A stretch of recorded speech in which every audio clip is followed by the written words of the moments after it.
gathered today to honor a moment that changed the course of history, human history, when the Buddha, newly awakened, chose to speak. Initially, he hesitated to speak, but then he finally chose to speak.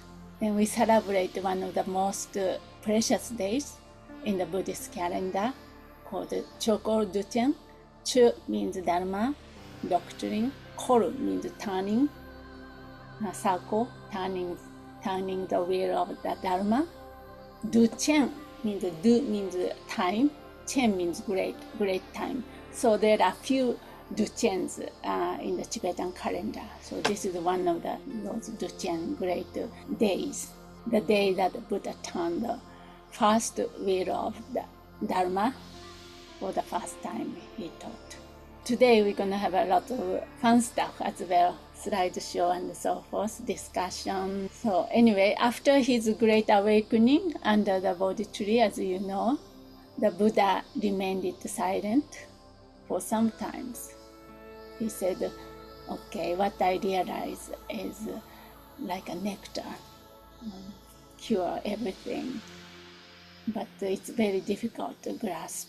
So he had a hesitant to speak. But finally he was convinced by the other Brahmin and so forth. Then in Deer Park, so-called Sarnath, where I studied, I spent many years in Sarnath, next to Hindu Mecca, Varanasi or Benares, he spoke. So he offered a teaching that was not a belief system based on his direct experience. He taught. It's like a mirror, a way to look honestly at the human experience. What's that called? He called that the Four Noble Truths. Truth or the reality or the fact of the life. Four kinds of facts of the life.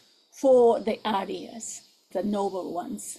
That's called the Four Noble Truths. Four Noble Truths is the basis of everything. It brings everything. All the Buddha's teaching can be packed, you can say, condensed in that Four Noble Truths. There are many different interpretations over the course of the Buddhist histories, and there are many ways to apply. And Buddha used the metaphor of the doctor, the medicine, and the nurse, and so forth, using the Four Noble Truths. It's a very practical, experiential applications by using the Four Noble Truths. This is not a set of commandment or dogma, but the precise, compassionate diagnosis of the human condition. Just like a doctor diagnosis, right? And give advice to the patient, and then pass toward freedom. Over 2,500, almost 600 years ago, these truths still speak to our deepest questions, and perhaps to our greatest struggle we have. Today, on this occasion, I would like to look at each through a contemporary lens, how that applies to our own life as a living inquiry into our own habits and so forth, our own lives and hearts and minds. So this is often talked like in Buddhism 101, something like that. When I used to teach in high school and college, Buddhism 101 is about this. But this is not about something to memorize or doctrine. But here we are more matured now. We are on this journey already. So see if we can explore together the living inquiries.